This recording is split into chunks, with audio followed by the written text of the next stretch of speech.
ഈ സ്വർഗരാജ്യത്തിന്റെ താക്കോൽ എന്ന വിഷയത്തിന്റെ അവസാനത്തെ സെക്ഷനിലേക്ക് ഇത് തീരുന്നൊന്നുമില്ല. പക്ഷെ എന്നുണ്ടെങ്കിൽ ഈ സെക്ഷൻ കൊണ്ട് ഇത് അവസാനിപ്പിക്കുകയാണ്. കാരണം അടുത്ത വേറെ ഒരുപാട് കാര്യങ്ങൾ നമുക്ക് പഠിക്കാനുള്ളത് കൊണ്ട്. സ്തോത്രം. ഞാൻ കഴിഞ്ഞ ദിവസം പറഞ്ഞാൽ ഇടയായി ഇനിയും ഒരു താക്കോലിനെ പറ്റി ഇവിടെ വിശദമായിട്ട് അത് കേൾക്കുമ്പോൾ തന്നെ വളരെ പ്രയാസം തോന്നുന്ന ഒരു താക്കോലാണ്. അത് പഠിക്കണമെന്ന് പറഞ്ഞു. സ്തോത്രം.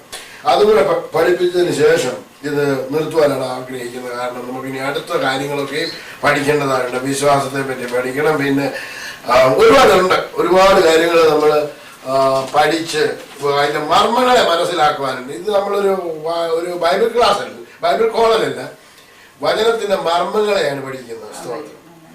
കാരണം നമുക്ക് വചനത്തിന്റെ വെളിപ്പാടാണ് ലഭിച്ചുകൊണ്ടിരിക്കുന്നത്. സ്തോത്രം. അത് നമുക്ക് ആദ്യത്തെ വാക്യം തന്നെ വായിക്കാം. മത്തായിയുടെ സുവിശേഷം 16-ാം അധ്യായത്തിന്റെ 19-ാമത്തെ വാക്യത്തില് നമ്മൾ ആ വചനത്തിന്റെ അകത്തേക്ക് വന്നത് വരെ നമ്മൾ എന്താ പഠിച്ചുകൊണ്ടിരിക്കുന്നതെന്ന്. സ്വർഗരാജ്യത്തിന്റെ താക്കോൽ ഞാൻ നിനക്ക് തരുന്നു. നീ ഭൂമിയിൽ കെട്ടുന്നതൊക്കെയും സ്വർഗത്തിൽ കെട്ടപ്പെട്ടിരിക്കും. നീ ഭൂമിയിൽ അഴിക്കുന്നതൊക്കെയും സ്വർഗത്തിൽ അഴിഞ്ഞിരിക്കും. Praise God. സ്വർഗരാജ്യത്തിന്റെ താക്കോൽ ഞാൻ നിനക്ക് തരുന്നു. Praise God. സ്വന്തം പറഞ്ഞു. സ്വർഗരാജ്യത്തിന്റെ താക്കോൽ സ്വർഗരാജ്യത്തിന്റെ താക്കോൽ എനിക്ക് തരുന്നു. ഞാൻ ഭൂമിയിൽ കെട്ടുന്നത് സ്വർഗത്തിൽ, ഞാൻ ഭൂമിയിൽ അഴിക്കുന്ന സ്വർഗത്തിൽ. അങ്ങനെയെങ്കിൽ നമ്മൾക്ക് കെട്ടുവാനും അഴിക്കുവാനുമുള്ള അധികാരം ദൈവം നമുക്ക് തന്നിരിക്കുന്നു. കഴിഞ്ഞ ദിവസം നമ്മൾ പല താക്കോലിനെ പറ്റി മനസ്സിലാക്കി. ഒന്ന് എങ്ങനെയാണ് സ്വർഗത്തിന്റെ കിളിവാതിലിനെ തുറക്കുന്ന താക്കോലിനെ പറ്റി പഠിച്ചു, അല്ലെ? വിശ്വാസത്തിന്റെ താക്കോലിനെ പറ്റി പഠിച്ചു. വചനം വന്ന താക്കോലിനെ പറ്റി പഠിച്ചു. സ്തോത്രം. ഇനി നമ്മൾ അത് ചോദിക്കും, ശരിയായിട്ട് 2 താക്കോലുണ്ട് റെവലേഷനകത്ത്, വെളിപ്പാട് പുസ്തകത്തിനകത്ത്. അതിനെപ്പറ്റി പഠിപ്പിക്കുന്നില്ല. അതൊരു നോട്ടം നോക്കിയിട്ട് നമുക്ക് നമ്മുടെ വിഷയത്തിലേക്ക് കടന്നു വരാം. അതെന്താണെന്നുകൂടെ ഒന്ന് മനസ്സിലാക്കിയിട്ട് മാത്രം ഇങ്ങോട്ട് പോരാ. മത്തായിയുടെ സുവിശേഷം 18-ാമത്തെ വാക്യങ്ങളൊന്ന് വായിച്ച്. നിങ്ങൾ ഭൂമിയിൽ കെട്ടുന്നത് സ്വർഗത്തിലും കെട്ടപ്പെട്ടിരിക്കും. നിങ്ങൾ ഭൂമിയിൽ അഴിക്കുന്നതെല്ലാം സ്വർഗത്തിലും അഴിഞ്ഞിരിക്കും. സ്വർഗത്തിലും അഴിഞ്ഞിരിക്കും. നമ്മൾക്ക് സഭയായിട്ടും വ്യക്തിപരമായിട്ടും കെട്ടുവാനും അഴിക്കുവാനുമുള്ള അധികാരം ദൈവം നമുക്ക് തന്നിരിക്കുകയാണ്. സ്തോത്രം. അപ്പോ ഇനിയും ഇവിടെ നമുക്ക് തന്നിരിക്കുന്നത് നമ്മൾ എന്തുകൊണ്ടാണ് കെട്ടുന്നതെന്ന് മനസ്സിലാക്കി. നാവ് കൊണ്ടാണ് നമ്മൾ ഇരുന്നപ്പോൾ നമ്മുടെ നാവിനെ സൂക്ഷിക്കണമെന്ന് നമ്മൾ മനസ്സിലായി. നമ്മൾ പറയുന്നത് നിസാര എന്നൊരു വാക്ക് പറഞ്ഞാൽ പോലും അതിന് ജീവനും മരണവും നമ്മുടെ നാവിന്റെ അധികാരത്തിൽ ഇരിക്കുന്നു. സ്തോത്രം. അപ്പൊ നമുക്ക് വെളിപ്പാട് പുസ്തകം 1-ാം അധ്യായം അതിന് 18-ാമത്തെ വാക്യം എന്ന് വായിച്ച. സ്തോത്രം. ഞാൻ 1:18. ഞാൻ മരിച്ചവനായിരുന്നു, എന്നാൽ ഇതാ എന്നേക്കും ജീവിച്ചിരിക്കുന്നു. ഇതാ എന്നേക്കും ജീവിച്ചിരിക്കുന്നു. എന്നേക്കും ജീവിച്ചിരിക്കുന്നു. Praise God. ഞാൻ മരിച്ചവനായിരുന്നു,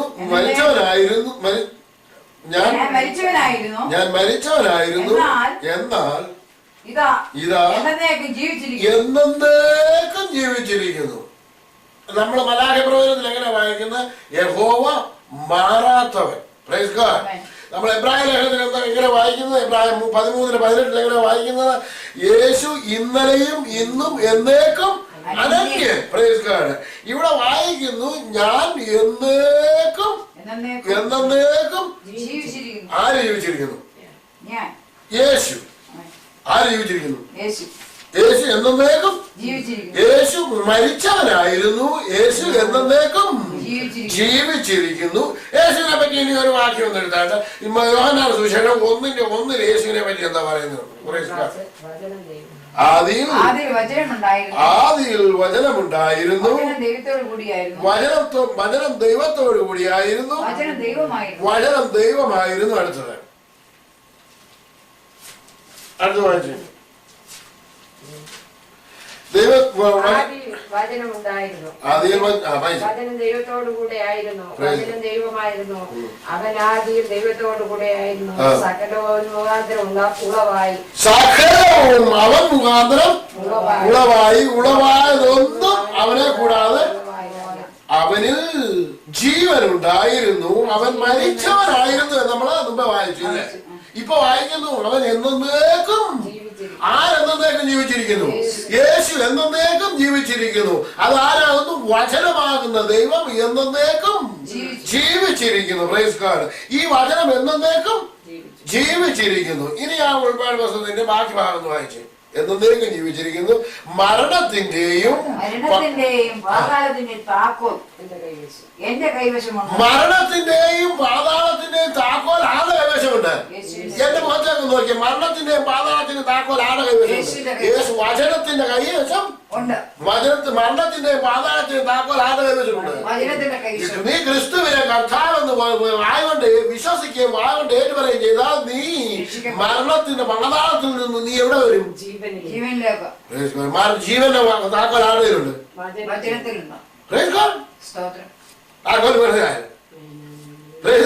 വെളിപ്പാട് ലഭിച്ചോ? വെളിപ്പാട് ലഭിച്ചോ? മരണത്തിന്റെ താക്കോൽ ആരുടെ കയ്യിലുണ്ട്? ജീവന്റെ താക്കോൽ ആരുടെ കയ്യിലുണ്ട്? വചനത്തിലുണ്ട്. അപ്പൊ താക്കോൽ എവിടെ ഇരിക്കുന്നു? താക്കോൽ ആരുടെ കയ്യിലിരിക്കുന്നു? യേശുവിന്റെ കയ്യിലിരിക്കുന്നു. മരണത്തിന്റെയും ജീവന്റെയും മരണത്തിന്റെയും താക്കോൽ എന്റെ കയ്യിൽ ഉണ്ട്. ജീവനെ ഇഷ്ടിക്കുന്നവർ എന്റെ അടുക്കൽ. ഇനിയും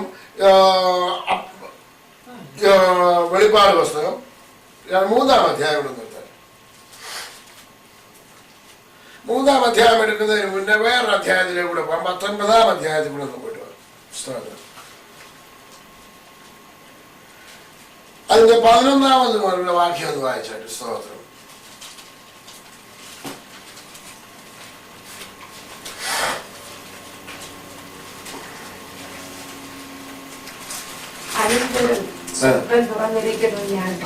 അനന്തരം സ്വർഗ്ഗം തുറന്നിരിക്കുന്നത് ഞാൻ കണ്ടു. ഒരു വെള്ള കുതിര പ്രത്യക്ഷമായി. അതിന്മേൽ ഇരിക്കുന്നവന് വിശ്വസ്തനും സത്യവാനും എന്ന് പേർ. പിന്നെ അവൻ നീതിയോടെ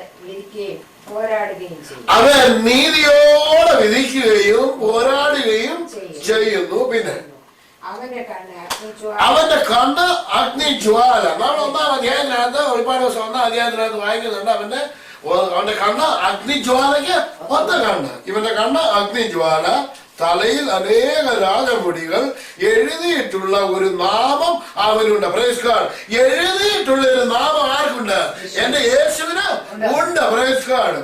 അത് അവനല്ലാതെ ആർക്കും അറിഞ്ഞുകൂടാ. Praise God. ആർക്കും അറിഞ്ഞുകൂടാത്ത ഒരു നാമം ആർക്കുണ്ട്? Praise God.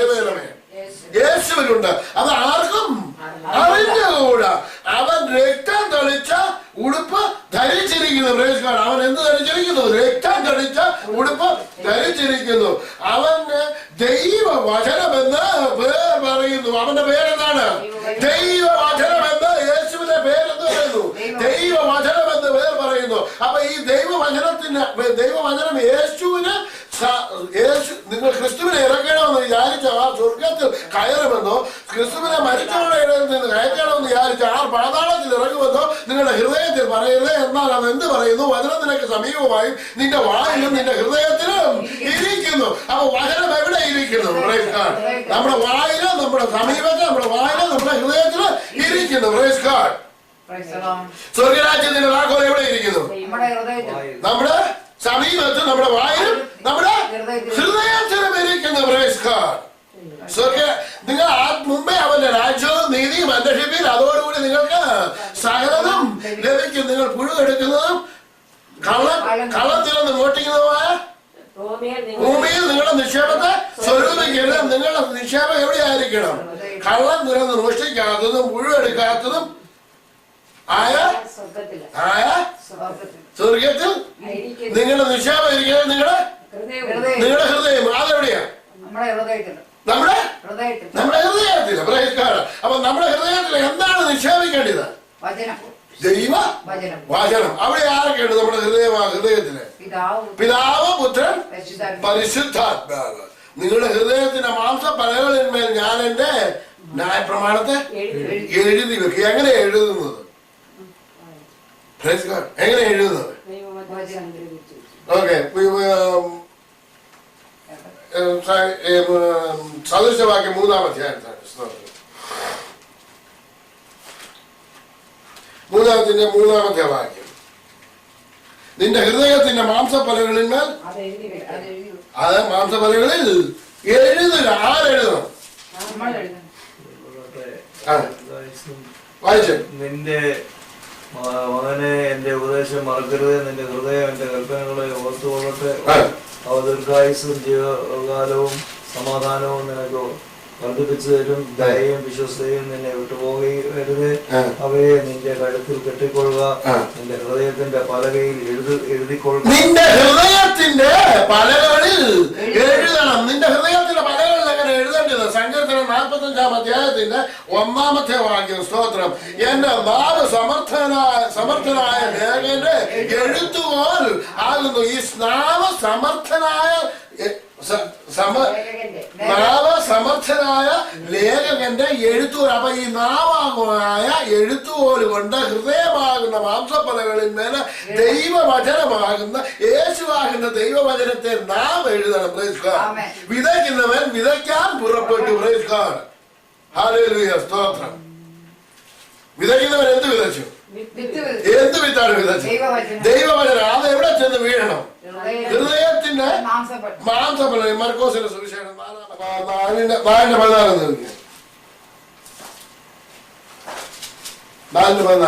വിതയ്ക്കുന്നവൻ വചനം വിതയ്ക്കുന്നു. വിതയ്ക്കുന്നവൻ എന്താ വിതയ്ക്കുന്നത്?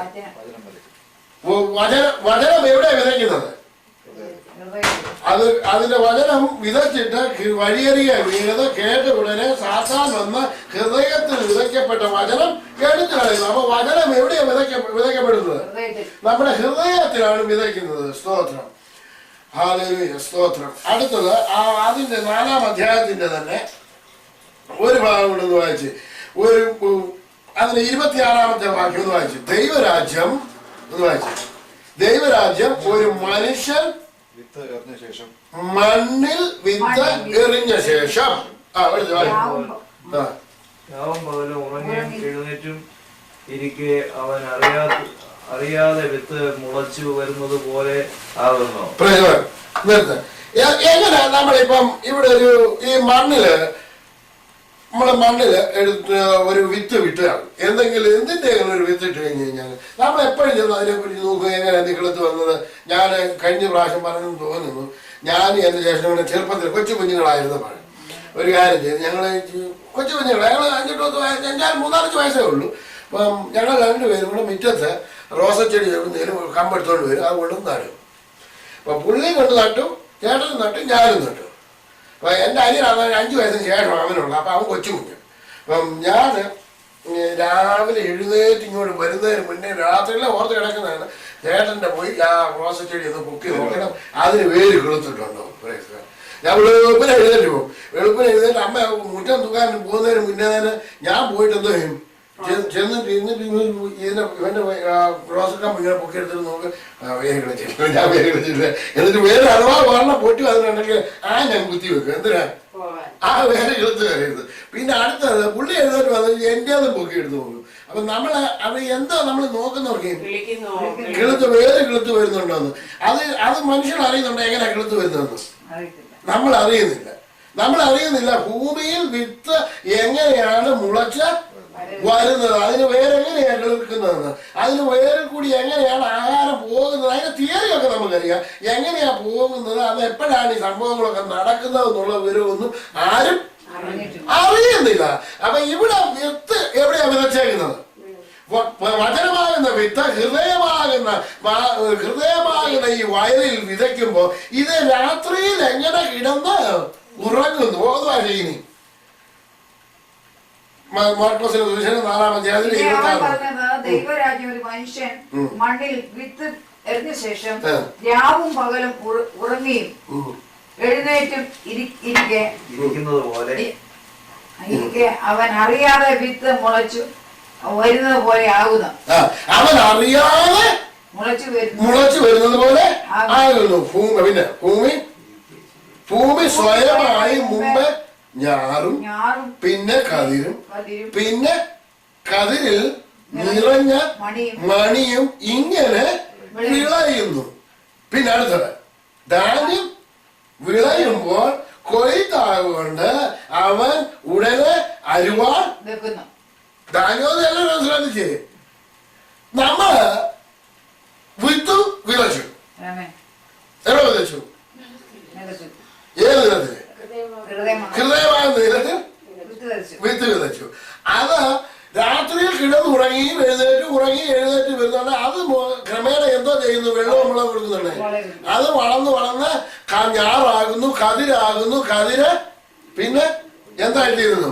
മണിയായിത്തീരുന്നു. ഇങ്ങനെ വിളയുന്നു. അവസാനം ധാന്യം വിളഞ്ഞു കഴിയുമ്പോ എന്തിടുന്നു? അരുവാൾ ഒന്ന് പറഞ്ഞേ. അരുവാൾ വെക്കുന്നു. കൊയ്ത്ത് വളരെ ഉണ്ട്. കൊയ്ത്ത് വളരെ എങ്ങനെ കൊയ്ത്തുണ്ട്? അത് വേറെ വിഷയം. കൊയ്ത്ത് വളരെ ഉണ്ട്. ഇതെന്താ വേറെ കാര്യം? ഇത് വിത്ത് വിതച്ച് കൊയ്യാൻ മനസ്സില്ല. കൊയ്ത്ത് വളരെ ഉണ്ട്. ഇത് മുഴുവൻ കൊയ്യാം. കൊയ്തെടുക്കാം. പഴയ കൊയ്തെടുക്കാൻ ഇന്ന് കൊയ്തെടുക്കാൻ ആൾക്കാരുണ്ട്. കൊയ്ത്ത് വളരെ ഉണ്ട്. കൊയ്ത്തിന്റെ യജമാനോട് കൊയ്ത്തിന് വേണ്ടി വേലക്കാർക്ക് വേണ്ടി അയക്കാൻ പ്രാർത്ഥിപ്പിക്കും. കൊയ്ത്ത് വളരെ ഉണ്ട്. ഇന്ന് നമുക്കും കൊയ്ത്തുണ്ട്. നമ്മളും കൊയ്തെടുക്കാൻ മനസ്സില്ലാതെ നമ്മൾ എന്തോ ചെയ്തോണ്ടിരിക്കുക. സ്തോത്രം. നമ്മൾ വചനം വിതയ്ക്കുന്നില്ല. വചനത്തിന്റെ ആ മണി ആകുമ്പോ അത് കൊയ്തെടുക്കാൻ നമുക്ക് സാധിക്കുന്നില്ല. കാരണം എന്തുകൊണ്ടാണെന്നറിയോ? നമ്മള് പരിജ്ഞാനമില്ലായാൽ എന്റെ ജനം നശിച്ചു പോകുന്നു. പ്രേക്ഷിക്കാണ്. അവർ പരിജ്ഞാനം ത്യജിച്ചുകൊണ്ട് നീ എനിക്ക് പുരോഹിതനായിരിക്കാന്നുള്ള ഞാൻ നിന്നെയും ത്യജിച്ചു കളയുന്നു. പ്രേക്ഷിക്കാണ്. നമ്മൾ പരിജ്ഞാന കുറവായത് കൊണ്ട് നമുക്ക് എന്ത് പറ്റുന്നു? ഈ വചനമാകുന്ന വിത്തിനെ വിതച്ചിട്ട് അതിൽ നിന്ന് കൊയ്തെടുക്കുവാൻ നമുക്ക് സാധിക്കാതെ പോകുന്നു. പ്രേക്ഷിക്കാർ. സ്തോത്രം. ദൈവവചനം എന്താണെന്ന് മനസ്സിലായി. വിത്താണെന്ന് മനസ്സിലായി. സ്തോത്രം. ഇനി അത് താക്കോലാണെന്ന് മനസ്സിലായി. Praise God. ഹല്ലേലൂയ. ജീവനും മരണവും ആരുടെ കയ്യിലുണ്ട്? എന്റെ മക്കൾ ഉണ്ട്. ഞാൻ മരിച്ചവനായിരുന്നു, ഞാൻ എന്നേക്കും ജീവിച്ചിരിക്കുന്നു.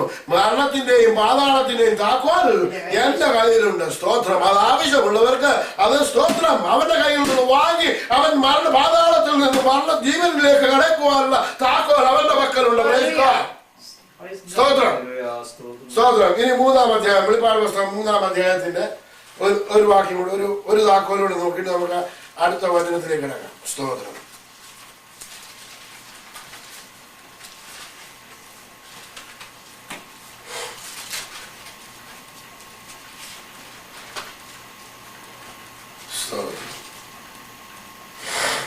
മൂന്നാം അധ്യായത്തിന്റെ ഫിലഡൽഫിയ സഭയ്ക്ക് എഴുതുന്നു. വായിച്ചു.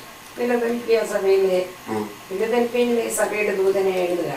വിശുദ്ധനും സത്യവാനും ദാവീദിന് താക്കോലുള്ളവനും ആയി ആരും അടയ്ക്കാതെ വണ്ണം തുറക്കുകയും ആരും തുറക്കാതെ വണ്ണം അടയ്ക്കുകയും ചെയ്യുന്നവൻ അരുളി ചെയ്യുന്നത്. ഇവിടെ ഒരു താക്കോൽ വായിക്കുന്നു. ആരുടെ താക്കോല? വിശ്വസ്തനും സത്യവും ദാവീദിന്റെ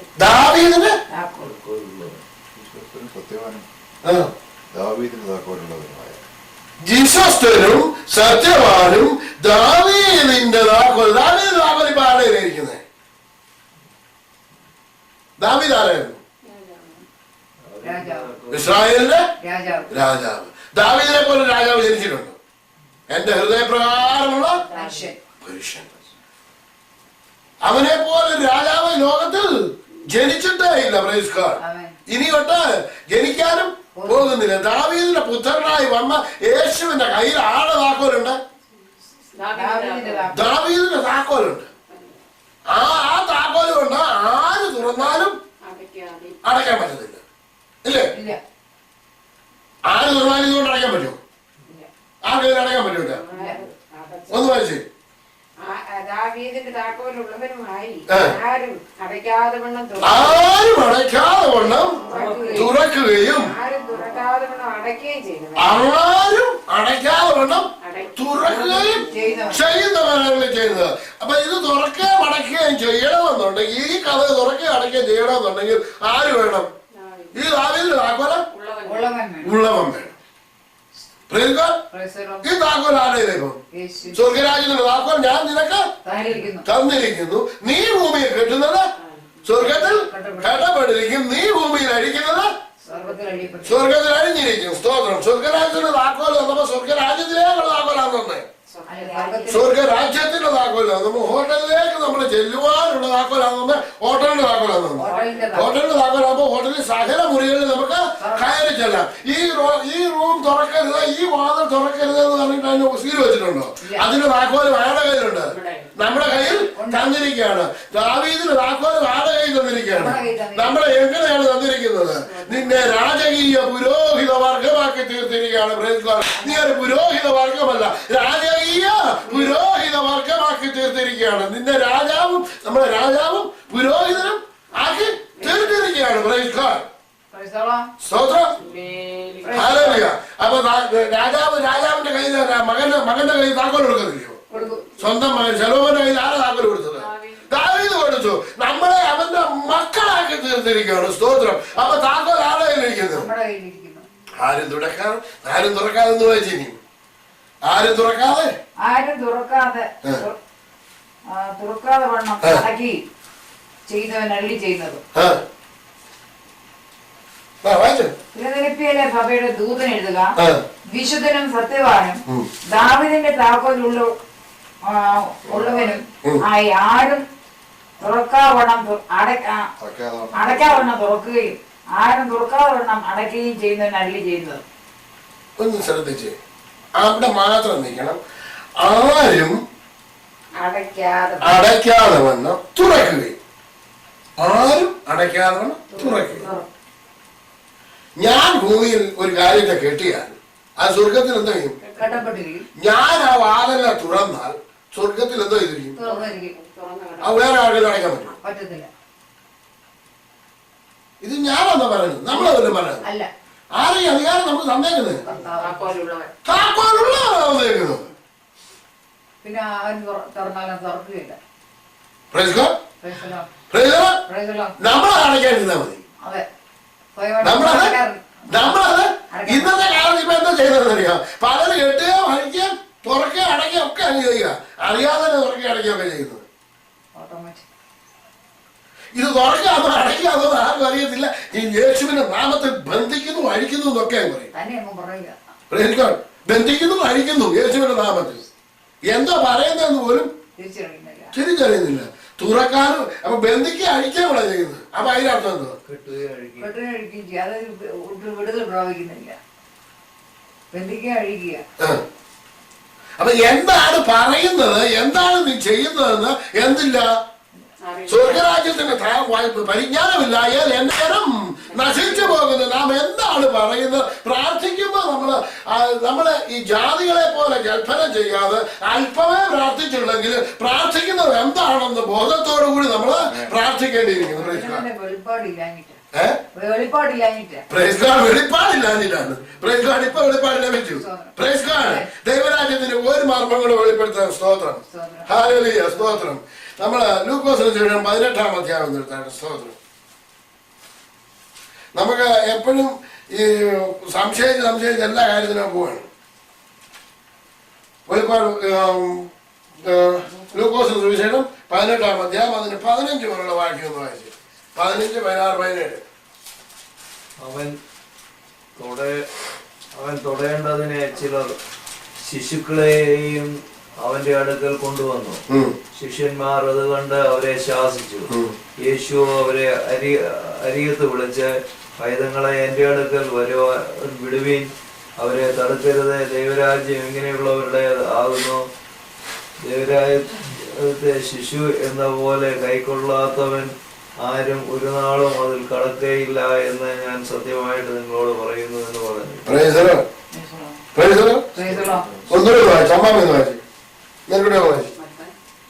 ലൂക്കോസ് 18-ാം അധ്യായത്തിന് 15-ാമത്തെ വാക്യം.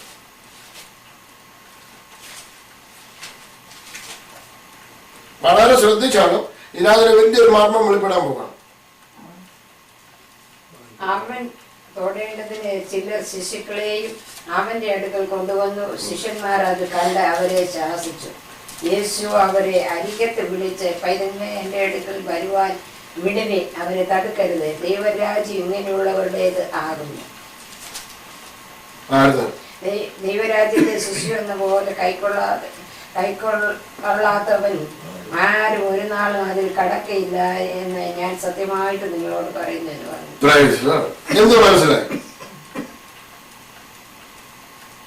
ദൈവരാജ്യത്തെ ശിശു എന്ന പോലെ കൈക്കൊള്ളണോ? അറിവ് കൂടോ അറിവ് കുറഞ്ഞവനെന്നോ കണക്കാക്കാതെ, മനസ്സിലായി? അറിവ് കൂടുതലോ കുറവോ മറ്റേത് ലേബലുണ്ടോ അതൊന്നും കണക്കാക്കാതെ ശിശുക്കളെ പോലെ നിങ്ങൾ ഞാൻ. ശിശുക്കൾ എന്ന് പറയുന്നത് അവരുടെ ഹൃദയം ശുദ്ധിയുള്ളതാ, കാപട്യമില്ലാത്തതാ. എന്ന് പറഞ്ഞാൽ അത് കാപട്യമില്ലാതെ നമ്മൾ അടുക്കണമെന്നുള്ള മീനിങ് ആണ്. നിർമ്മലതയോടും വിശുദ്ധിയോടും സത്യത്തോടും കൂടെ ദൈവരാജ്യത്തെ കുറിച്ച് ചിന്തിക്കുകയും ദൈവരാജ്യത്തിൽ കടക്കണം. നമ്മളെ ഒരു ശിശുവിനെ എങ്ങനെയാ ടേക്ക് കെയർ ചെയ്യുന്നത്? വളരെ സൂക്ഷ്മതയോടുകൂടി, നിർമ്മല മനസാക്ഷിയോടുകൂടി കൊച്ചിനെ ടേക്ക് കെയർ ചെയ്യുന്നത്, വളരെ ഭയത്തോടി, അതിനുള്ള കൂടുതൽ ശ്രദ്ധയോടുകൂടി എങ്ങനെ ശിശുവിനെ കൈകാര്യം ചെയ്യുന്നോ അതുപോലെ വേണം സ്വർഗരാജ്യത്തില് കരുതുവാൻ. കരുതലെന്ന് പറഞ്ഞാല് സ്വർഗരാജ്യത്തെ അതുപോലെ നിർമ്മല ഹൃദയത്തോടെ.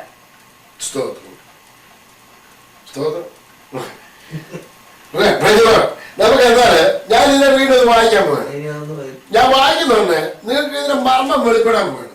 മർമ്മം വെളിപ്പെട്ട് കഴിയുന്നുണ്ട്. നമ്മൾ തന്നെ അതിശയിച്ചു പോകും ഇതെന്താണ്. നമ്മൾ എന്തിനെ പറ്റി പഠിച്ചുകൊണ്ടിരിക്കുന്നത്? സ്വർഗരാജ്യത്തിന്റെ വാക്കോല് പഠിക്കുമ്പോ ഞാൻ എന്തൊക്കെ പഠിപ്പിച്ചു? അതിന്റെ പ്രിൻസിപ്പിൾ പഠിപ്പിച്ചു, അല്ല അതിന്റെ തത്വം പഠിപ്പിച്ചു. പിന്നെ സ്വർഗരാജ്യം എങ്ങനെയാണെന്ന് പഠിപ്പിച്ചു. അതൊരു വിത്താണെന്ന് പഠിച്ചു, അല്ലേ? അതെ, അത് എവിടെയാണ് വിതയ്ക്കേണ്ടതെന്ന് പഠിപ്പിച്ചു. ഹൃദയത്തിലാണ് വിതയ്ക്കേണ്ടതെന്ന് പറഞ്ഞു. ദൈവവചനം എന്താണെന്ന് പഠിച്ചു. ഒരു വിത്താണ്. സ്വർഗരാജ്യത്തെ എന്തിനോടൊക്കെയാണ് ഉപയോഗിച്ചിരിക്കുന്നത്? തൈരിനോട് വിതച്ചിട്ടുണ്ട്, വിത്തിനോട് ഉപയോഗിച്ചിട്ടുണ്ട്. പിന്നെ മത്തായിയുടെ സുവിശേഷം 13-ാം അധ്യായം പുളിച്ച മാവ്, വയലല്ല, വയലിൽ ഒളിച്ചുകൊണ്ടിരിക്കുന്ന നീതി. ഇങ്ങനെ പലതിനോടും എന്തിനാ ഉപയോഗിച്ചു? കടുകുമണിയോട് ഉപമിച്ചിട്ടുണ്ട്, പലതിനോടും ഉപമിച്ചിട്ടുണ്ട്. സ്തോത്രം, അല്ലേ? അപ്പൊ ഇനിയും ഈ ദൈവരാജ്യത്തെ പറ്റിയാണ് യേശു കർത്താവ് പഠിപ്പിച്ചുകൊണ്ടും പറഞ്ഞുകൊണ്ടിരിക്കുന്നത്. മത്തായിയുടെ സുവിശേഷം ഉടനീളം വായിക്കുന്നുണ്ട്. എന്തിനെ പറ്റിയാണ് കർത്താവ് പഠിപ്പിക്കുന്നത്? സ്വർഗരാജ്യത്തെ പറ്റി. യേശു എന്തിനെ പറ്റി എപ്പോഴും പഠിപ്പിച്ചുകൊണ്ടിരിക്കുന്നത്? രാജ്യത്തിന്റെ സുവിശേഷം അറിയിച്ചുകൊണ്ടിരിക്കുന്നത്. മത്തായിയുടെ സുവിശേഷം ഒന്നെടുത്താണ് അതിന്റെ 9-ാമത്തെ വാക്യം ഒന്ന് വായിച്ചു. 9-ാമത്തെ അധ്യായത്തിന്റെ 35, 36, 37, 38 വാക്യം ഒന്ന് വായിക്കാണ്. അവൻ യേശു പട്ടണം തോറും ഗ്രാമം തോറും സഞ്ചരിച്ചു, അവരുടെ പള്ളികളിൽ ഉപദേശിച്ചു, രാജ്യത്തിന്റെ സുവിശേഷം പ്രസംഗിക്കുകയും സകല ദീനവും വ്യാധിയും സൗഖ്യമാക്കുകയും ചെയ്തു. സ്തോത്രം. പിന്നെ അവൻ പുരുഷാരത്തെ ഇടയനില്ലാത്ത ആടുകളെ പോലെ കുഴഞ്ഞവരും ചിഹ്നവരുമായി കണ്ടിട്ട് വളരെ അവരെ കുറിച്ച് മനസ്സറിഞ്ഞു. തന്റെ ശിഷ്യന്മാരോട് കൊയ്ത്ത് വളരെ ഉണ്ട്, വേലക്കാരോ ചുരുക്കം. സ്തോത്രം. ഓക്കെ, അത് നമ്മള് ഇവിടെ വായിച്ചത് അവൻ ആരുടെ സുവിശേഷം അറിയിച്ചു? രാജ്യത്തിന്റെ സുവിശേഷം അറിയിച്ചു. ഇനിയും ലൂക്കോസിന്റെ 11-20-21 വാക്യത്തിലാണ് ദൈവരാജ്യം എപ്പോൾ വരുന്നു എന്ന് പരീശന്മാർ ചോദിച്ചതിന് ദൈവരാജ്യം കാണത്തക്കവണ്ണമല്ല വരുന്നത്, ഇതാ ഇവിടെ അത് അവിടെ എന്നും പറയുകയില്ല. ദൈവരാജ്യം നിങ്ങളുടെ ഇടയിൽ തന്നെ ഉണ്ടല്ലോ എന്ന് അവൻ ഉത്തരം പറഞ്ഞു. അത് ഇംഗ്ലീഷിൽ വായിക്കുന്നുണ്ട്. ദൈവരാജ്യം kingdom of God within me, അപ്പൊ വിത്തിൻ യു എന്നാണ് വായിക്കുന്നത്, അല്ലെ? അപ്പൊ നമ്മളിലാണ് ദൈവരാജ്യം ഇരിക്കുന്നത് വായിക്കുന്നത്. ഇനിയും വളരെ ശ്രദ്ധിച്ചോണം. ഇനി ഞാൻ നമ്മൾ പറഞ്ഞ പ്രത്യേക വായിക്കാൻ പോയാണ് 18-ാമത്തെ അധ്യായത്തിന്റെ 15, 16, 17 വാക്യം ശ്രദ്ധിച്ചോണം. അവൻ തൊടേണ്ടതിന് ചിലർ ശിശുക്കളെയും അവന്റെ അടുക്കൽ കൊണ്ടുവന്നു. ആരെ കൊണ്ടുവന്നു? ശിശുക്കളെ. ശിഷ്യന്മാർ അത് കണ്ട് അവരെ ശാസിച്ചു. ആരെ ശാസിച്ചു? ഈ ശിശുക്കളെ കൊണ്ടുവന്നവരെ കൊണ്ടുവന്നവരെ ശാസിച്ചു. യേശുവോ അവരെ അരികെ വിളിച്ചു. ആരെ അരികെ വിളിച്ചു? ശിശുക്കളെ അരികെ വിളിച്ചു. പൈതങ്ങളെ എന്റെ അടുക്കൽ വരുവാൻ വിടുവീൻ, അവരെ തടുക്കരുത്, ദൈവരാജ്യം ഇങ്ങനെ ഉള്ളവരുടേത് ആകുന്നു. അത് കഴിഞ്ഞു. അടുത്ത സന്നദ്ധാനം എടുത്ത് അടുത്ത 17-ാമത്തെ വാക്യം. ദൈവരാജ്യത്തെ ശിശു എന്ന പോലെ കൈക്കൊള്ളാത്തവൻ ആരും ഒരു നാളും കടക്കയില്ല എന്ന് ഞാൻ സത്യമായിട്ട് നിങ്ങളോട് പറയുന്നു. എന്താ അതിനർത്ഥം? ശിശു എന്ന പോലെ ആര്? രാജ്യം. ദൈവരാജ്യം എവിടെ ഇരിക്കുന്നു? നമ്മുടെ ഹൃദയത്തിൽ ഇരിക്കുന്നു. ദൈവരാജ്യത്തിന്റെ എവിടെയാ കുഴിച്ചിട്ടേക്കുന്നത്? ഒരു വയൽ കുഴിച്ചിട്ട മൂത്ത് പോലെ എന്ന് പറഞ്ഞാൽ ഈ വചനത്തെ നമ്മൾ എങ്ങനെ കൈക്കൊള്ളണം? ശിശു എന്ന പോലെ. എങ്ങനെ കൈക്കൊള്ളണം? വചനത്തെ എങ്ങനെ കൈക്കൊള്ളണം? ശിശു ഒരു കൊച്ചു കുഞ്ഞിനെ നമ്മുടെ കയ്യിലോട്ട് നമ്മളെങ്ങനെ ഇങ്ങനെ കൈ പിടിച്ച് വലിക്കും? വളരെ സൂക്ഷ്മതയോടെ അതിനെ കൈക്കൊള്ളും. നമ്മുടെ മാറോട് അണച്ച് ചേർത്ത് പിടിക്കും. അല്ലേ? ഒരു ശിശുവിനെ അതിനെ എങ്ങനെ താലോലിക്കും? അല്ലേ? കുഞ്ഞിനെ നമ്മൾ താലോലിച്ചു അതിന് നമ്മൾ വേണ്ടുന്ന ആഹാരം നമ്മൾ കൊടുക്കും. അത് വളർന്ന് വളർന്ന് വളർന്ന് വളർന്ന് വലുതായി ഒരു പുരുഷനോ ഒരു സ്ത്രീയോ പുരുഷനോ ആയിട്ട് ഒരു വലിയ മനുഷ്യനായിട്ട് അത് തീരുന്നു. അതിൽ നിന്ന് അനുഗ്രഹങ്ങൾ ഉണ്ടാകുന്നു. അപ്പൊ ദൈവരാജ്യത്തെ എങ്ങനെ കൈക്കൊള്ളണം? ശിശു എന്ന പോലെ നമ്മുടെ ഹൃദയത്തിൽ ഈ വചനത്തെ നമ്മൾ ഒരു ശിശു എന്ന പോലെ നമ്മൾ ഉള്ളിൽ കൈക്കൊണ്ട് നമ്മൾ അതിനെ താലോലിച്ച് വളർത്തിയെടുത്ത് നമ്മൾ അത് കൊയ്ത്ത് വളരെയുണ്ട്. വേലക്കാര് കൊയ്ത്ത് വളരെയുണ്ട്. കൊയ്ത്ത് വളരെയുണ്ട് അല്ലേ? എങ്ങനെ വളരെയുണ്ട്? ശിശു വളർന്ന് പുരുഷനാകുമ്പോൾ ആ പുരുഷന്റേതായ പ്രവൃത്തികളൊക്കെ ചെയ്തു കഴിഞ്ഞാലോ വചനത്തെ വളർത്തിയെടുക്കണം. വചനത്തെ നമ്മൾ വളർത്തിയെടുക്കണം.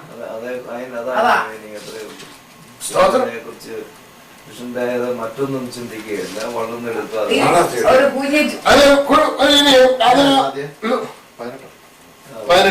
നമ്മളെ മത്തായ സുവിശേഷം 13-ാം അധ്യായത്തിനകത്ത് ഒരു ഉപമയോടെ പറഞ്ഞു. ഒരു കാര്യം പറഞ്ഞോട്ടെ. ഇപ്പം ശിശു എന്ന പോലെ കൈ കൊള്ളണം എന്നല്ല ഇവിടെ പറഞ്ഞിരിക്കുന്നത്. ഇപ്പൊ നമ്മൾ ഉദാഹരണം പറഞ്ഞാല് ഒരു ശിശുവിനെ കൂടെ നമ്മുടെ ഉണ്ടായ ഒരു ശിശുവിനെ ഇങ്ങോട്ട് കയ്യിൽ തന്നാല് അതിനെ കൊണ്ട് അവിടെ കൊണ്ട് കട്ടിലേക്ക് എടുത്തി അതിന് ദാഹിക്കുമ്പോഴും വെള്ളം കൊടുക്കുക, പാല് കൊടുക്കാതെ, അതിന് വേണ്ട ആഹാരം കൊടുക്കാതെ, അതിന് വസ്ത്രം എടുക്കാതെ അത് വളർത്തില്ല, അത് ചത്തുപോകത്തേ ഉള്ളൂ. അല്ല, ഈ ശിശു എന്ന് ശിശുവായിട്ട് അപ്പൊ നമ്മളിതിനെ വളർത്തിക്കൊണ്ട് ശിശുവിനെ നമ്മൾ എപ്പോഴും താലോലിച്ചിട്ട് വെച്ചേക്കുന്നില്ലല്ലോ. അത് വളരാൻ അനുവദിച്ചു, അത് വളർന്നു ലോകത്തിലേക്ക് ഇറങ്ങി അങ്ങ് പോയി. അന്നേരം അവൻ പുരുഷനായി ഒരു ശിശു എന്ന പോലെ നമ്മൾ വചനത്തെ കൈക്കൊള്ളണം. അപ്പം അത് ശിശു എന്ത് ചെയ്യുന്നു? ശിശുവായിട്ടിരിക്കണം, വളർന്നു എന്നതുപോലെ നമ്മൾ ശിശു എന്ന പോലെ വചനത്തെ നമ്മുടെ ഹൃദയത്തിൽ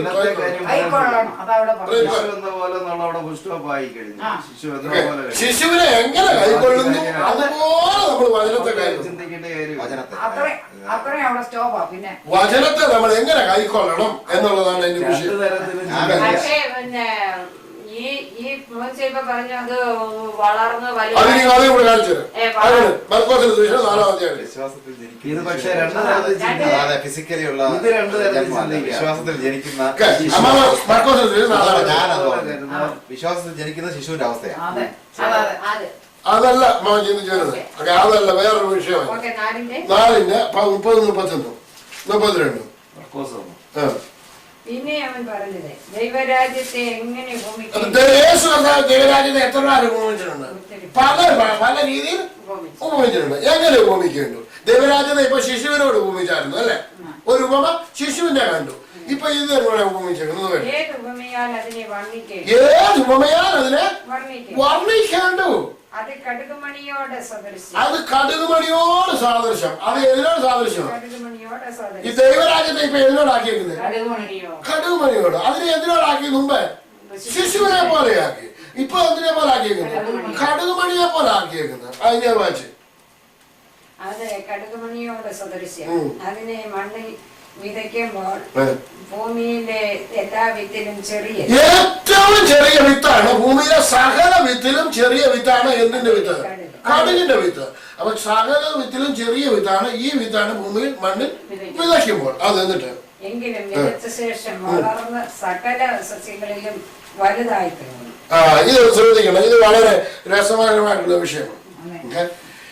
കടുക് ഇച്ചിരിയുള്ള സസ്യങ്ങളിൽ ഏറ്റവും വലിയ കടുകാകുമ്പോൾ ചെറിയ വൃക്ഷമാണ്. ചെറിയ ചെറിയ ചെടിയാണ്. അതൊരിക്കലും വൃക്ഷമാകുന്നില്ല. ഏകദേശം ഇവിടെ പറയുന്നത് എന്തുവാ? എന്തുമാത്രം വലിയ വൃക്ഷമായിരുന്നു?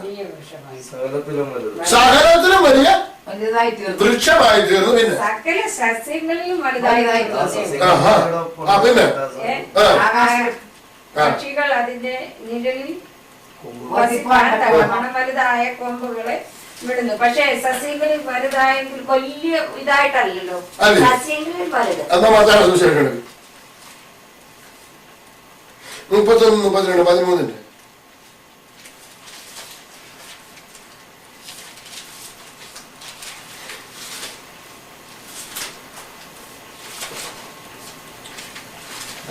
അവർക്ക് പറഞ്ഞു കൊടുത്തു, സ്വർഗരാജ്യം കണ്ണുമണിയോട് സന്ദർശിച്ചു.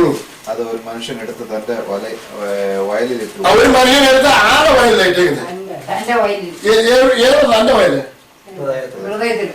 ഹൃദയമാണ്. അപ്പൊ ഇത് ഈ കടുകുമണി എടുത്ത് ആരിടണം? നമ്മള് നമ്മുടെ ഹൃദയമാകുന്ന വയൽ ഇടണം. എന്നിട്ട് അതെങ്ങനെയാകുന്നു? പിന്നെ അതെല്ലാ വിത്തിലും ചെറിയതെങ്കിലും വളർന്ന് സസ്യത്തിൽ ഏറ്റവും വലുതായി. സസ്യത്തിൽ ഏറ്റവും വലുതായി. പിന്നെ എന്താ പറഞ്ഞിരിക്കുന്നത്? ആകാശത്തിലെ പറവ് വന്നിരിക്കത്തക്കോണമുള്ള വൃക്ഷമായി തീർന്നു. പറവയെ ദൈവം ഏതിനോടെ ഉപയോഗിച്ചിരിക്കുന്നത്? മനുഷ്യർ ജനങ്ങള്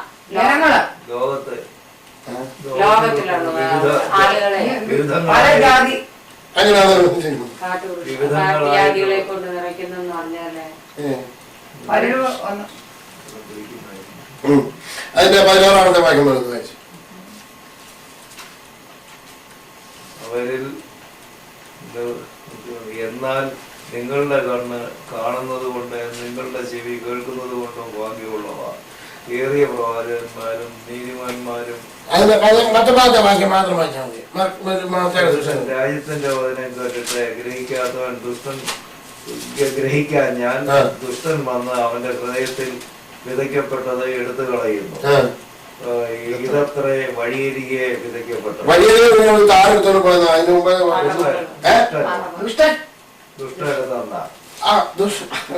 ഇനി ആ വിതയ്ക്കപ്പെട്ട 4-ാം വാക്യത്തിൽ നിന്ന് വായിച്ചു. അതിന് 13-4 വായിച്ചു.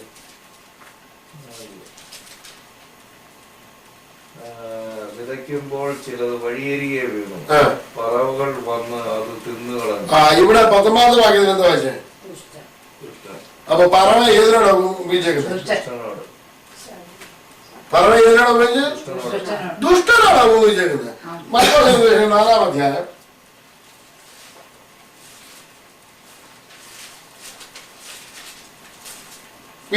3-4 വാക്യം. വിതയ്ക്കുന്നവൻ വിതപ്പാൻ പുറപ്പെട്ടു. വിതയ്ക്കുമ്പോൾ ചിലത് വഴിയരികെ വീണു, പറവകൾ വന്നത് തിന്നുകളഞ്ഞു. സ്തോത്രം. അതിന് 14-15 വാക്യം. വിതയ്ക്കുന്നവൻ വചനം വിതയ്ക്കുന്നു. വചനം വിതച്ചിട്ട് വഴിയരികെ വീണത് കേട്ട ഉടനെ സാത്താൻ വന്ന് ഹൃദയങ്ങളിൽ വിതയ്ക്കപ്പെട്ട വചനം എടുത്തു കളയുന്നു. അപ്പൊ പറവ ഏതിനോടാ ദൈവം ഉപയോഗിച്ചേക്കുന്നത്? ദുഷ്ടനോടാ ഉപയോഗിച്ചേക്കുന്നത്. ദുഷ്ടൻ എന്ന് പറയുന്നത് പൈശാചിക ശക്തിയോടാണ് ഉപയോഗിച്ചേക്കുന്നത്, അല്ലേ? അപ്പൊ ഇവിടെ വന്നിട്ട് ഈ കടുകുമണിയോട് സാദൃശ്യമായിരിക്കുന്ന സസ്യങ്ങളിൽ ഏറ്റവും വലുതായിരിക്കുമ്പോ അവിടെ വന്ന് ആര് വന്ന് പറഞ്ഞിരുന്നത്? പറവകൾ വന്ന്. അപ്പൊ ഹൃദയത്തിൽ ആരൊക്കെ വന്ന് ഇരിക്കും? ഈ പറവയെ വന്ന് ഇരിക്കും. സൂക്ഷിക്കണം. അപ്പൊ ഇവിടെ ശിശു, ദൈവരാജ്യത്തെ ശിശു എന്ന പോലെ കൈക്കൊള്ളുന്നു. എങ്ങനെയുള്ളവരാന്ന് പറഞ്ഞേ? ലൂക്കോസിന്റെ സുവിശേഷം 18-ന്റെ 17-ാമത്തെ വാക്യം.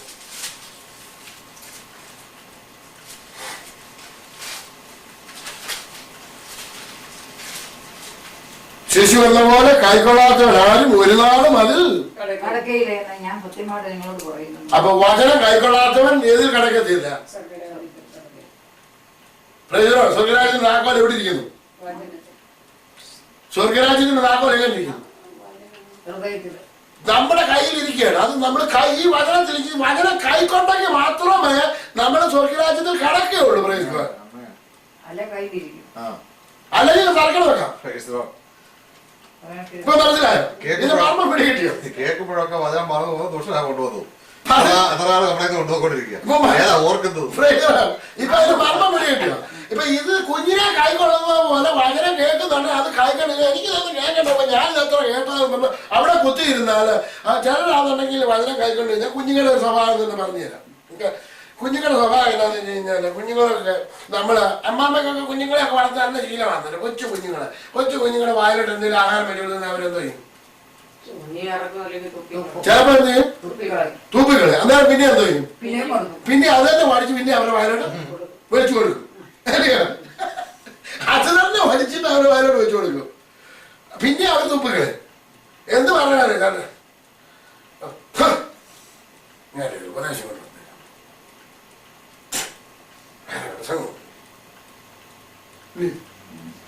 അത് ഉപ്പിക്കളയോ? കൈക്കൊള്ളുന്നില്ല. ഹൃദയത്തില് കൈക്കൊള്ളുന്നില്ല. ഇപ്പൊ എത്ര കേട്ടേക്കണം ഞാൻ ഒത്തിരി ഒന്നും അല്ലല്ലോ അല്ലേ? ഇതെല്ലാം ഈ തുപ്പിക്കളയല് നമ്മൾ ഒരുപാട് കണ്ടിട്ടുണ്ട്. ഇത് ശിശുവിനെ കൈക്കൊള്ളുന്നത് പോലെ കൈക്കൊണ്ടാൽ ആർക്ക് പ്രയോജനം? നീ സ്വർഗരാജ്യത്തിൽ സ്വർഗരാജ്യത്തിന് താക്കോൽ ആരെയിരിക്കുന്നു? നമ്മുടെ കൈ ദൈവത്തിന്റെ ഇനി ഒരു താക്കോലൂടെ പറഞ്ഞിട്ട് ഞാനിവിടെ നിർത്തുക. ഇതുകൊണ്ട് അവസാനിപ്പിക്കാൻ പോകുന്നു. മത്തായി 6:9 മുതൽ വായിച്ചു.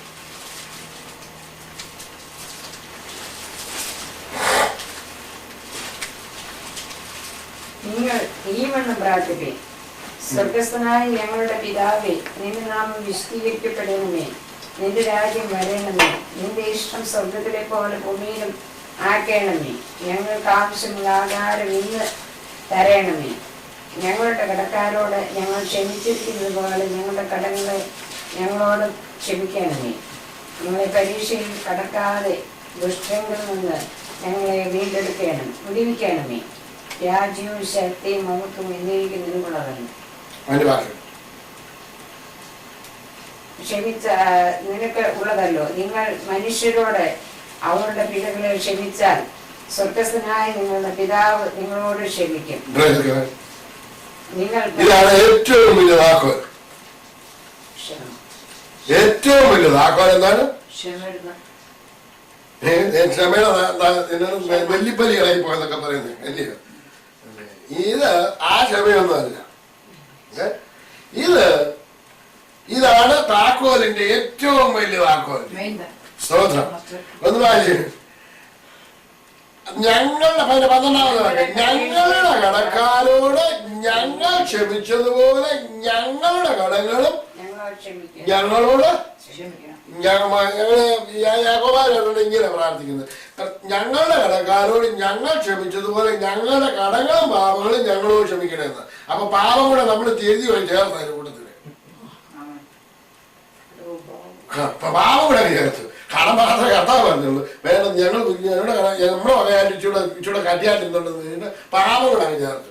എന്താ പറഞ്ഞാൽ ഞങ്ങൾ ക്ഷമിച്ചതുപോലെ ഞങ്ങളുടെ കടകളും പാപങ്ങളും ഞങ്ങളോട് ക്ഷമിക്കണമെന്ന് കൂട്ടിച്ചേർത്ത് വെച്ചു കൊടുക്കും. ഇവിടെ യേശു കർത്താവ് പറഞ്ഞെന്തുവാ? മനുഷ്യരോട് നിങ്ങൾ മനുഷ്യരോട് പിഴകളെ ക്ഷമിക്കാഞ്ഞാലോ നിങ്ങളുടെ പിതാവ് നിങ്ങളുടെ പിഴകളെ ക്ഷമിക്കത്തില്ല.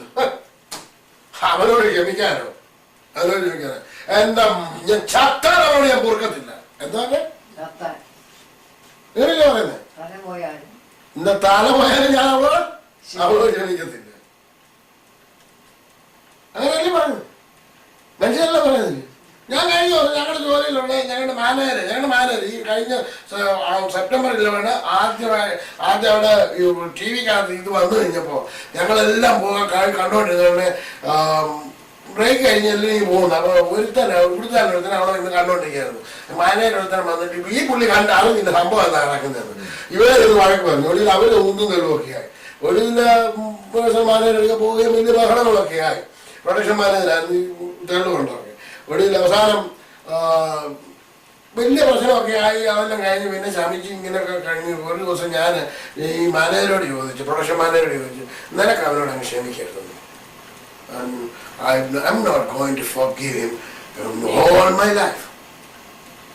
I'm not forgiving. All my life. എന്റെ ജീവിതത്തിൽ ഞാൻ അവരോട് ക്ഷമിക്കുകയില്ല. ക്ഷമിക്കത്തില്ല. ഞങ്ങളുടെ ഇടക്കാരോട് ഞങ്ങൾ ക്ഷമിക്കാൻ നിങ്ങളുടെ ഇടകളും പാവം ക്ഷമിക്കുകയില്ല. നിങ്ങളോടും ഞാൻ, നിങ്ങളുടെ പിതാവ് സ്വർഗ്ഗസ്ഥനായ നിങ്ങളുടെ പിതാവ് നിങ്ങളോടും. നമ്മുടെയൊക്കെ നമുക്ക് സ്വഭാവം എന്താണെന്ന് അറിയാം, ക്ഷമിക്കാൻ നമുക്ക് കഴിയുന്നില്ല. ഇതാണ് ഏറ്റവും വലിയ കീ. നമ്മൾ ക്ഷമിച്ചില്ല എന്നുണ്ടെങ്കിൽ നമുക്ക് നമ്മുടെ പ്രാർത്ഥന എങ്ങോട്ട് പോകത്തില്ല. സ്തോത്രം. ആരും കേൾക്കത്തില്ല. നമ്മുടെ പ്രാർത്ഥന ആരും കേൾക്കുന്നില്ല. സ്തോത്രം. ഏറ്റവും വലിയ താക്കോല് സ്വർഗരാജ്യത്തിന്റെ താക്കോല്. സ്വർഗരാജ്യത്തിന്റെ താക്കോൽ ഞാൻ നിനക്ക് തരും. നിങ്ങൾ ഭൂമിയിൽ കെട്ടുന്നത് സ്വർഗത്തിൽ, നിങ്ങൾ ഭൂമിയിൽ ക്ഷമിക്കാൻ ഞാൻ സ്വർഗത്തിൽ ക്ഷമിക്കത്തില്ല. നിങ്ങൾ ഭൂമിയിൽ ക്ഷമിച്ചാൽ ഞാനും ക്ഷമിച്ചിരിക്കും.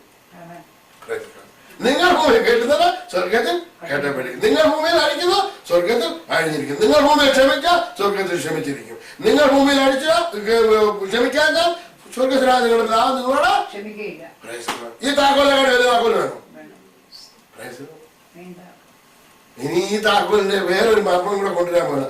അതോടെ പറഞ്ഞിട്ട് സ്വർഗരാജ്യത്തിന്റെ താക്കോൽ ഇന്ന് അവസാനിപ്പിക്കുകയാണ്. അടുത്ത പ്രാവശ്യം അടുത്ത വലിയ സെക്ഷനിലേക്ക് കിടക്കാൻ പോകണം. 18-ാം അധ്യായത്തിന്റെ 18-ാം അധ്യായത്തിന്റെ 23-ാമത്തെ വാക്യം മുതൽ അങ്ങോട്ടായിട്ട് വായിക്കാം.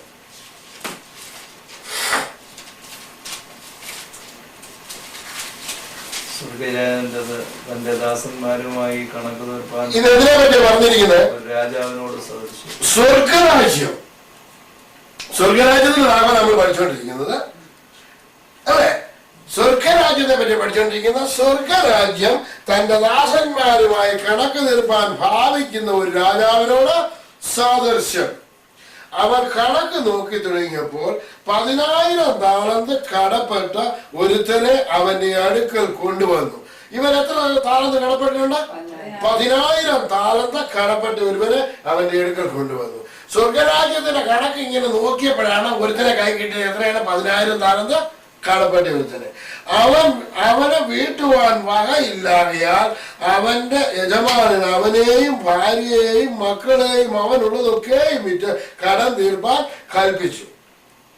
മക്കളെയും ഭാര്യയെയും ഒക്കെ എന്ത് ചെയ്യണം? വിൽക്കണം. അന്നത്തെ കാലത്ത് എന്ത് ചെയ്യുന്നു? ദാസിദാസന്മാരായിട്ട് വിൽക്കുന്ന, അടിമകളായി വിൽക്കുന്ന, അല്ലെന്നുണ്ട് ദാസിമാരായി വിൽക്കുന്ന രീതികളുണ്ടായിരുന്നു. അതിന്റെ എന്ന് പറഞ്ഞാൽ അവരുള്ളതൊക്കെയും വിൽക്കണം.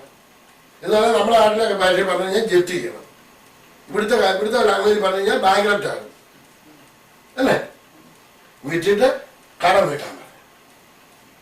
അപ്പം നേരം കടം വീട്ടാൻ പറഞ്ഞപ്പോ അത് കൽപ്പിച്ചു.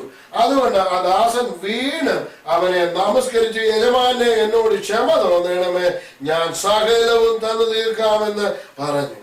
അപ്പോൾ ആ ദാസന്റെ യജമാനൻ മനസ്സലിഞ്ഞ് അവനെ വിട്ടയച്ചു, കടവും ഇളച്ചു കൊടുത്തു. ആ ദാസൻ കടവും ഇളച്ചു കൊടുത്തു.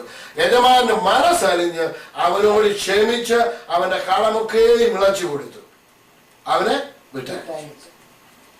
അതിന്റെ അടുത്ത വാക്യം. ആ ദാസൻ പോകുമ്പോൾ തനിക്ക് 100 വെള്ളിക്കാശ് കടപ്പെട്ട ഒരു കൂട്ടുദാസനെ കണ്ട് തൊണ്ടയ്ക്ക് വിളിച്ച് നീക്കി.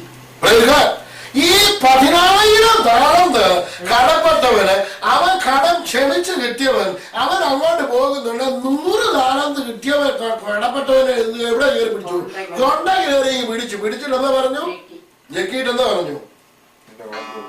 എന്റെ കടം നിന്റെ കടം തീർക്ക എന്ന് പറഞ്ഞു. പിന്നെ അവന്റെ കൂട്ടുകാരൻ എന്റെ കൂട്ടുദാസൻ എന്നോട് ക്ഷമ തോന്നണമേ, ഞാൻ തന്നു തീർക്കാം എന്ന് അവനോട് അപേക്ഷിച്ചു.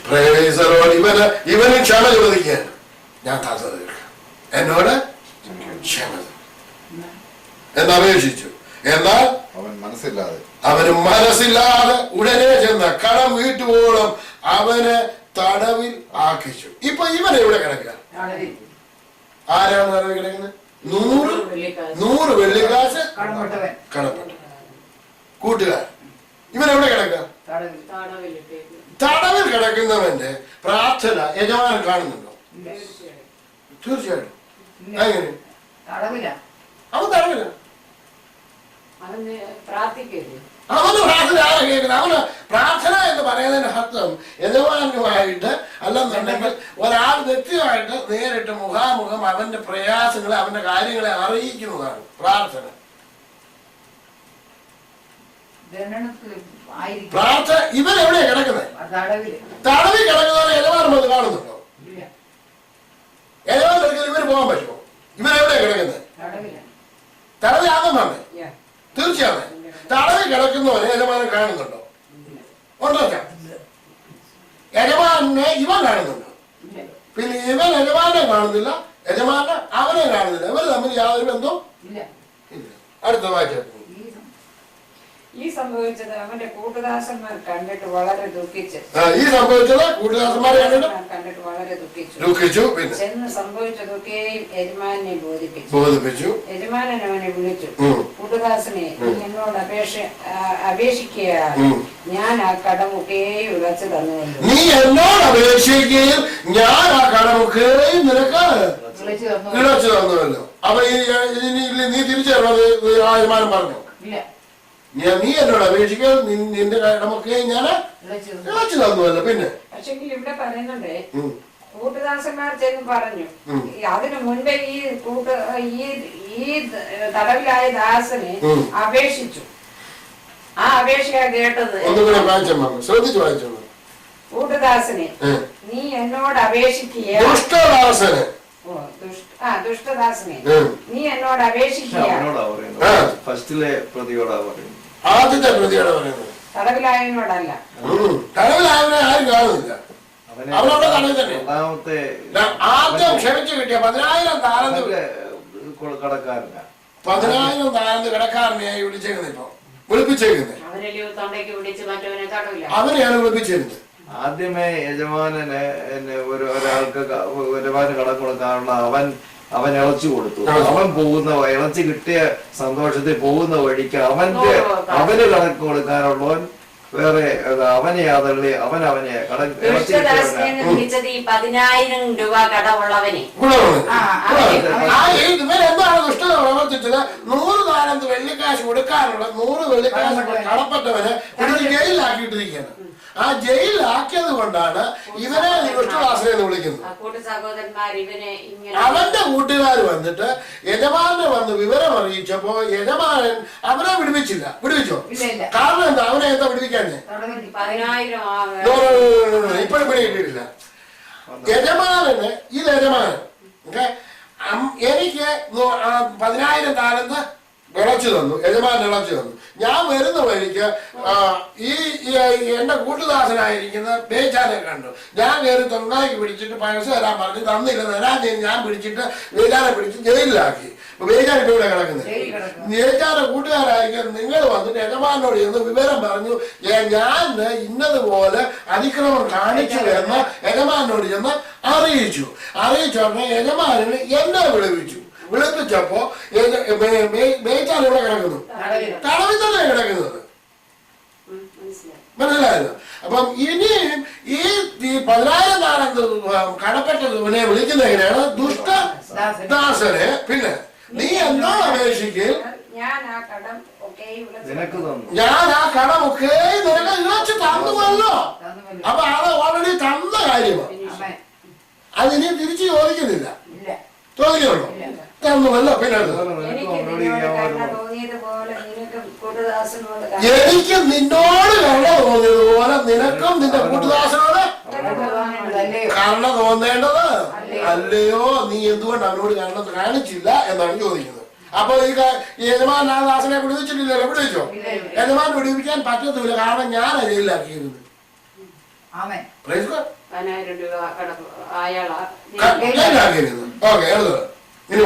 യജമാനൻ കോപിച്ച് അവൻ കടമൊക്കെ തീർക്കുവോളം അവനെയും പിടിച്ചാക്കി. ഓക്കെ ശ്രദ്ധിച്ചോണം. ഓക്കെ അതൊന്നുകൂടെ വായിച്ചു നിർത്തി വായിക്കണം. അങ്ങനെ യജമാനൻ കോപിച്ചു. യജമാനൻ കോപിച്ചു. അവൻ കടമൊക്കെ തീർക്കുവോളം ആർക്ക് 10,000 രൂപ കടപ്പെട്ടവൻ അവന്റെ കടം തീർക്കുവോളം യജമാനൻ എന്താ വായിക്കുന്നത്? യജമാനൻ ഓൾറെഡി ക്ഷമിച്ചു കഴിഞ്ഞു. യജമാനൻ 2 പ്രാവശ്യം ക്ഷമിച്ചു ആയിട്ട് പറയുന്നുണ്ട്. ആരാർക്ക് കടന്നു കിട്ടണം? അങ്ങനെ യജമാനൻ കോപിച്ചു. അവൻ കടമൊക്കെ തീർക്കുവോളം ആര് കടന്നു തീർക്കണം? ഈ 10,000 രൂപ ആർക്ക് കൊടുക്കണം?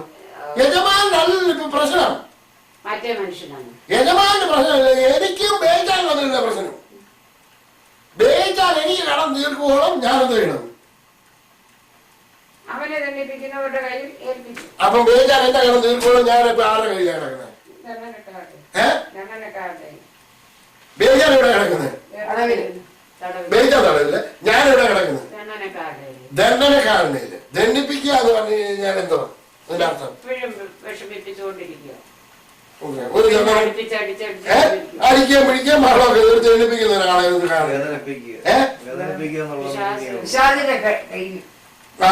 അത് നമുക്കൊരു ദണ്ഡനം നമുക്കൊന്ന് കാണാം. ആര് ഒരാളെ ദണ്ഡിപ്പിച്ചു നോക്കാം എങ്ങനെ. നമുക്ക് 2 Corinthians 12-ാം അധ്യായം എടുക്കാം. ദണ്ഡിപ്പിച്ചൊരു വ്യക്തിയാണ്.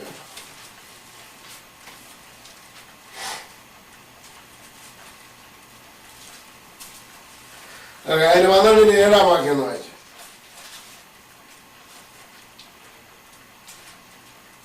വെളിപ്പാടുകളുടെ ആധിക്യത്താൽ ഞാൻ അതിയായി നിങ്ങളിച്ച് പോകാതിരിക്കാൻ എനിക്ക് ജഡത്തിൽ ഒരു ശൂലം തന്നിരിക്കുന്നു.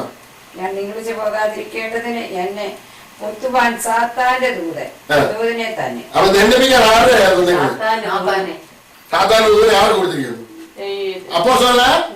പൗലോസിന് കൊടുത്തിരിക്കുകയാണ്. അപ്പൊ ദണ്ഡിപ്പിക്കുന്ന ആരാ? അപ്പൊ ഞാനിപ്പോ ഇവിടെ കിടക്ക. അപ്പം ഞാൻ സാധാരണ പിടി കിടക്ക. ഞാൻ ആരുടെ കടം ക്ഷമിച്ചിട്ടില്ല. ബേജാന്റെ കടം 100 രൂപയുടെ കടം ക്ഷമിച്ചിട്ടില്ല. അപ്പൊ ഞാനിപ്പോ ആരുടെ കസ്റ്റഡിയിലാണ് കിടക്കുന്നത്? കസ്റ്റഡി കിടക്കുക. അതുകൊണ്ട് ഇപ്പൊ ഞാൻ സാധാരണ കസ്റ്റഡി കിടക്കുന്ന എന്റെ പ്രാർത്ഥന ഈ യജമാനൻ കേൾക്കും. ബേജാന്റെ പ്രാർത്ഥന യജമാനൻ കേൾക്കുന്നു. അത് ആർക്കൊക്കെയാ പ്രശ്നം? ക്ഷമിക്കാത്തവരും കൊടുക്കാത്തവരും. അപ്പൊ കൊടുക്കാത്തവനും പ്രശ്നമാ. കടം വാങ്ങിച്ചിട്ട് കൊടുക്കാതിരിക്കുന്നവനും പ്രശ്നം. ക്ഷമിക്കാത്തവനും പ്രശ്നം. ഇവരുടെ 2 പേരെയും പ്രാർത്ഥന ബന്ധുക്കളെല്ലാം പ്രാർത്ഥിക്കുക. ആ ഭാഷ അത് കണ്ടെടുത്തിട്ടുണ്ടെ കണ്ടുകൂടാ. സാധാരണ കണ്ടെടുത്തിട്ടുണ്ട്. ഞങ്ങൾ ഇവിടുന്ന് ആത്മാർത്ഥമായിട്ട് കൈകടിച്ച് പ്രാർത്ഥിക്കുക. ആത്മാവ് തീയ ആരാധനയാ. പറയുക ആര് പ്രാർത്ഥന കേൾക്കുന്നു? കർത്താവ് ആര് പ്രാർത്ഥന കേൾക്കുന്നു? ആര് കേൾക്കുന്നു? അത്ഭുത അടയാളം എവിടെ നടക്കും? എങ്ങനെ നടക്കും? നിങ്ങൾ കെട്ടുന്നത് സ്വർഗത്തിൽ, നിങ്ങൾ ഭൂമിയിൽ അടിക്കുന്നത് സ്വർഗത്തിൽ. നിങ്ങൾ നിങ്ങളുടെ കടക്കാരോട് ക്ഷമിക്കാൻ സ്വർഗത്തിനായ നിങ്ങളുടെ പിതാവ് നിങ്ങളോട് ബേജാറാണ്. ഇന്ന് വീട്ടുപോലെ ഞാനിവിടെ കിടക്കുക. അപ്പം ബേജാനും വന്നിട്ട് എന്നോട് ക്ഷമ പറയണം. ഞാനും ചെന്ന് ബേജാനോട് ക്ഷമിക്കണം. ക്ഷമിച്ച മറക്കണം. നമ്മൾ അന്യോന്യം ക്ഷമിക്കുന്നവരായി തീരുന്നില്ലാന്നുണ്ടെങ്കിൽ നമ്മൾ ഭൂമിയിൽ കെട്ടുന്നത് സ്വർഗത്തിൽ. നമ്മൾ എന്താണ് ഭൂമിയിൽ കെട്ടിയിരിക്കുന്നത്? നമ്മുടെ കുഞ്ഞുങ്ങളോട് വൈരാഗ്യമോ, ഭർത്താവിനോട് വൈരാഗ്യമോ, കൂട്ടു സഹോദരങ്ങളോട് വൈരാഗ്യമോ, വാശിയോ, പിണക്കമോ? ഇതൊന്നും ദൈവസന്നിധി സ്വർഗരാജ്യത്തിന് താക്കോൽ ഞാൻ നിങ്ങൾക്ക് തരുന്നു. സ്വർഗരാജ്യത്തിന് താക്കോൽ ഞാൻ നിനക്ക് സ്വർഗരാജ്യത്തിന് താക്കോൽ ഞാൻ നിനക്ക് തരുന്നു. നീ ഭൂമിയിൽ കെട്ടുന്നത് സ്വർഗത്തിൽ കെട്ടപ്പെട്ടിരിക്കും. നീ ഭൂമിയിൽ അടിക്കുന്നത് സ്വർഗത്തിൽ അഴിഞ്ഞിരിക്കും.